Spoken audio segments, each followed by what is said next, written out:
Good evening, good people. My people. So good to see so many familiar faces from the neighborhood this evening. I recognize some of my brothers from the Prince Hall Masons in attendance. I even recognize some of your faces from my daughter Maddie Wilder's most recent opera concert. Yes. My wife and I are so grateful for the Atlanta community's continued support of our daughters and their achievements. But I first want to start by saying how happy and truly grateful I am for you all to be here this evening. I'm sure there are many other places you'd much rather be than spending time away from your family and leisure, cooped up with old John Wesley Dobbs in a hot, sweaty church.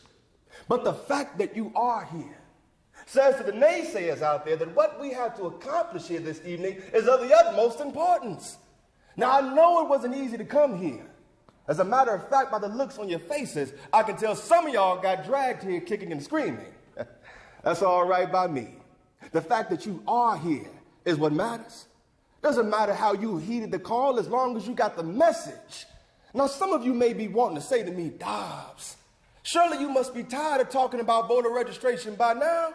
I mean, that's all you seem to be talking about these days. Well, I have you know, old Dobbs ain't tired. No, sorry. I have in me the vitality of possibility. The possibility of getting more than 10,000 Negroes in this fair city to vote. And I tell you, that has placed a fire in me that will continue to burn until that goal is reached. Now, some of you may be wanting to say to me, Dobbs, 10,000. Boy, that sounds like a large number. But consider for a moment there are more than 100,000 Negroes in this city. And I want that to set a flame in each of your own beings. Because as we have learned in our sojourn on this continent called America, is that none of us, and I mean none of us, can do anything alone. Now, I'm sure many of you have realized that our people have not always had the right to vote. In the days of slavery, our people were not even considered citizens in this country of our birth. In fact, even in the days after slavery, if we entertained the idea of voting, our very lives would be put at risk. This is why it's such a blessing for us to live in this wonderful city of ours. Because in small country towns throughout the South, our people are still being threatened, attacked, battered, their homes burnt down, their very lives put at risk, all because they have decided to do the simple yet important task of registering to vote. An act that many of us sadly continue to take for granted. Nothing to be afraid of. Now, I know for some of y'all, it may not be fear that's keeping you from registering. Now, I know some of y'all ain't scared of nothing. It may not be fear. It just might be complacency. Some of y'all just don't feel like registering to vote. That's right. You'd rather be doing something else. To be frank, some of you don't understand how important it is to begin with.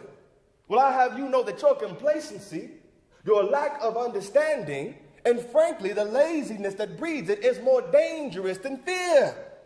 That's right, old Dobbs, I'd rather you be afraid to vote than to not care. I look at young brother Baker over there, a brave and intelligent young man. Brother Baker went on his tour of duty in the Second World War to free us of oppression and tyranny. I'm sure he did not feel like going to war. Now, did he? He did not feel like being a soldier, but he had that determination. That fire in his belly, the same fire that existed in every young Negro soldier who fought in the Second World War, to free all of us. But you know what I say? What about our freedom right here? That's right. Our people continue to be treated like second-class citizens in this country of our birth, a country that we helped build. Explain something to you. Voting is not just a right or a duty. Voting is about power. Power, brothers and sisters, the power to not just get those 8 young Negro policemen, but the power to get money for our school teachers, to get street lights in our neighborhoods, to finally be given the treatment that we deserve to help this community flourish.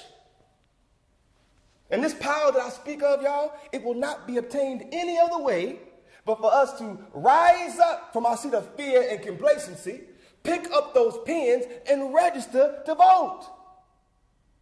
Now, as I said to a group just like this recently, a voteless people is a hopeless people. I want that to resonate with y'all, so I'm going to say it one more time just to get it in your system. I said a voteless people is a hopeless people. Now, raise your hand if you want to be considered hopeless. That's right. Because we didn't get here by being hopeless, did we? We don't believe in hopelessness. We don't have a future with hopelessness. We've got to be hopeful. There's a lyric of a song I want to leave you with, and it goes like this. Oh, John, what do you say? Walk in Jerusalem just like John, want to be ready come voting day. I want to be ready, I want to be ready, I want to be ready to walk in Jerusalem just like John. And I think all of you are ready.